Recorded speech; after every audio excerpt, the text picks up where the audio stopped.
सुनाने हैं। हमारे अगर इत्थे बैठ के करिए ना, मेरे नाल बैठ के करिए। यहाँ पे अगर आपने ये आखिरी प्रेस कॉन्फ्रेंस है, अगर इसके बाद हमारी गवर्नमेंट ने नई बात मानी तो ये कैमरे नहीं होंगे यहाँ।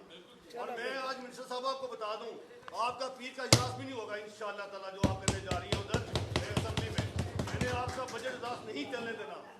झूठी गवर्नमेंट है और सीएम के नीचे, सीएम के नाक के नीचे करप्शन हो रही है।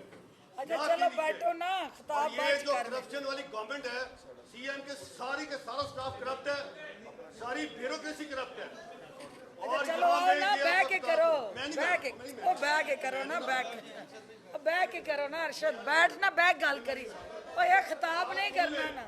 नहीं, मैं ये आखिरी प्रेस कॉन्फ्रेंस। अच्छा ठीक है, इसके बाद आपने कैमरे नहीं लगाने और ना डीएसएनजी लगानी है, खत्म। जाना नहीं आती बड़ा